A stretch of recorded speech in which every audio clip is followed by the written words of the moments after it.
course. I mean, I think it works on different levels. I mean, there's the regional level. I think there's also the domestic level. I mean, if you go to any event in town here dealing with Turkey, and a U.S. official is there, they'll talk about the great cooperation between Turkey, and then there's always the but, and the first but is always, but Israel. I mean, I think on the one hand they know they need to say this. I think on the other hand, they need to say it because it has the potential of playing out in various ways. On the regional level, I mean, I listed some of the issues. Energy exploration in the Eastern Mediterranean, we've already had before everything blew up with Syria, but that's where the tension suddenly was before, over Cyprus, oil and especially gas exploration. You had some belligerent words coming from Turkey. You have Israel and Cyprus working up an alliance. You have sort of interesting things in the Turkish press talking about Israeli plans for building military bases on Cyprus. So there was a kind of a sort of bubble that was building up there of tension. So regionally there's that issue. I think domestically we haven't seen it play out as much, the Turkey issue. The one thing that struck me as a kind of indicator of what you might see was that during the Republican primary debates, when the Fox News anchor asked Rick Perry that question about Turkey. It was sort of the only time that a foreign country had been mentioned, and he said, I think he described Turkey as I can't remember, it was a very strange question, and Rick Perry answered it very strangely. But nonetheless, I think it was an indication of the possibility that Turkey can be sort of cast in a certain light that's not very favorable for Turkey. And that it could also enter, now that we have election season, can very much enter into the campaign in certain places that are of importance. I mean, this is anecdotal and not scientific, but my parents live in a building in Miami Beach that's primarily Orthodox Jews, and the attitude there is, since I used to live in Turkey, is you got out just in time, and how did you manage to live there? I mean, this is the kind of impressions, but this is a perception that I can see Turkey sort of getting sucked into in a time when in America, just like in Europe, you have a growing fear of Islam, and it wouldn't be hard, if somebody wanted to sort of put Turkey in the corner of, the dangerous Islamists, and it could, and definitely, I think Turkey right now is very much riding on the fact that there's this great relationship between Erdogan and Obama and the White House, and is very much in Turkey's corner. But Capitol Hill is a different story. I think Capitol Hill's been quiet, but if you talk to people there still is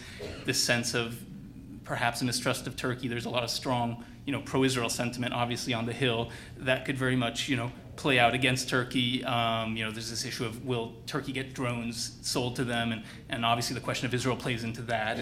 And I don't think drones are going to get sold before the election. In Israel, the question of Israel and Turkey's relations play into that. So it cuts on various levels. So I think it's something that Turkey definitely has to watch out for. Now, as we all know, there's much heated debate currently in the United States and worldwide about whether the United States is a power in decline or not. Some of those who do subscribe to the notion that U.S. power is in decline argue that the U.S. is delegating some of its influence to countries such as Israel and Turkey. The specific case of Turkey, the argument is that the United States is happy for Turkey to play a leading role in Iraq. It's happy to play a leading role, as we heard from Robin, in Iran. In Syria, which one of the two schools do you subscribe to? That Turkey is a power acting of its own volition, or it's a power acting as a delegate for the superpower of the United States?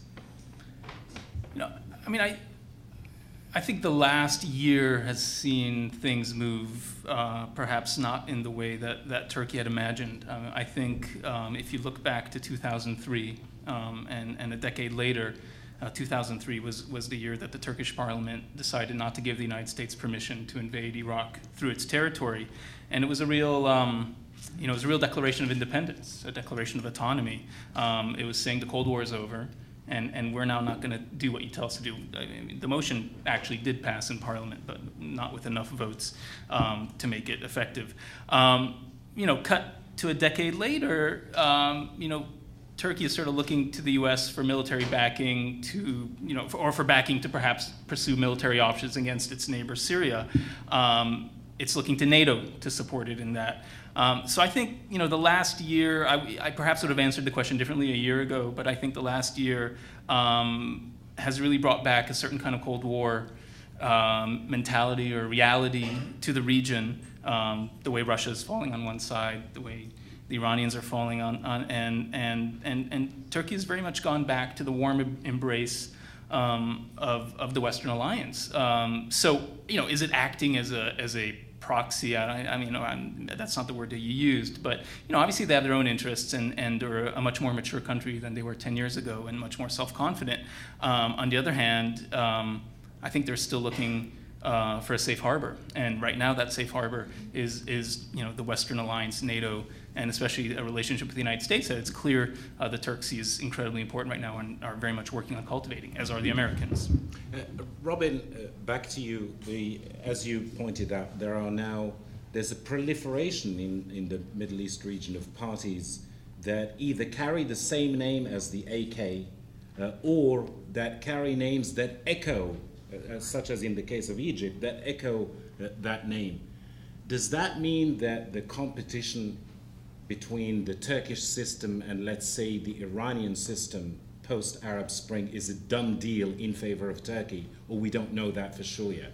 Oh, I think that's absolutely true. It's a done deal. And I think as the Arabs began defining this new order, they're rejecting both the model of a Shiite theocracy and a Sunni religious monarchy in Saudi Arabia, that neither one. Turkey is closer to what they want, and whether it's the Moroccan party that won the right to form a government of the same name, or even the Salafis in Egypt that are looking for, was it justice and development or freedom and justice? Anyway, they're the Noor party, right? But not the soap opera. Not the soap opera.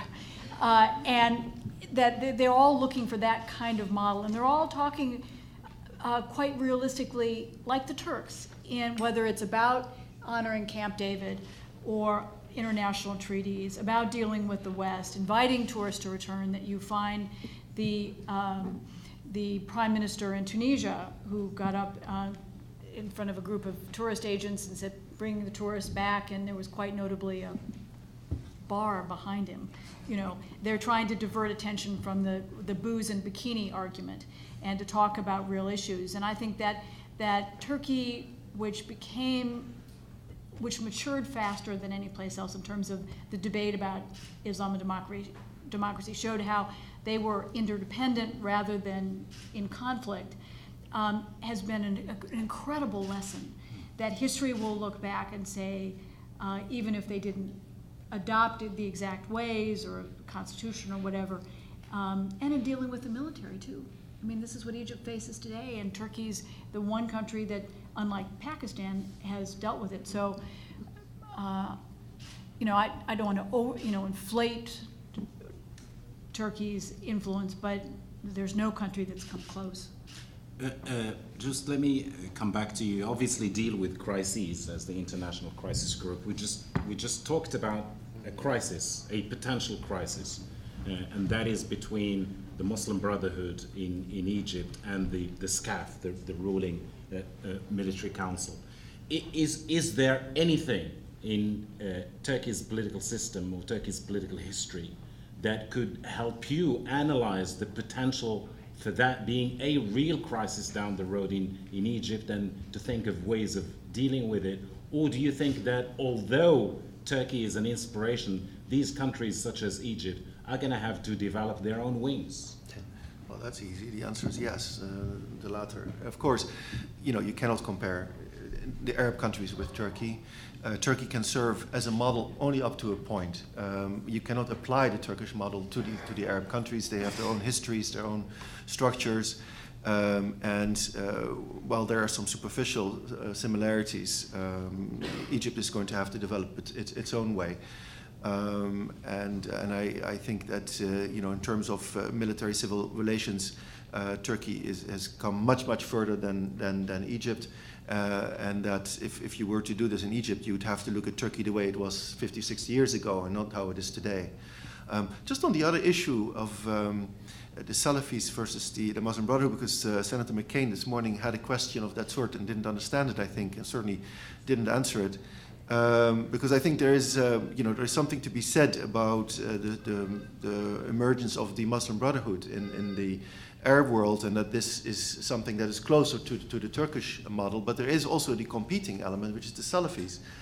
And that is true in Syria today. We don't know exactly what the relative strength of these groups is, because we didn't know it during the regime. We certainly now there's a chaotic situation, and some of these groups may be strengthened by having arms shipped to them by people like McCain who support that.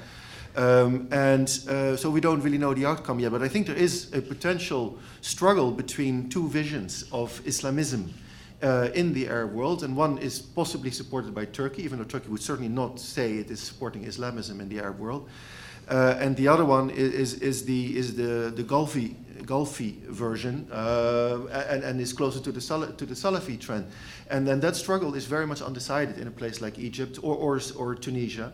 And potentially could play a major role in Syria as well. I just want to throw that out. And the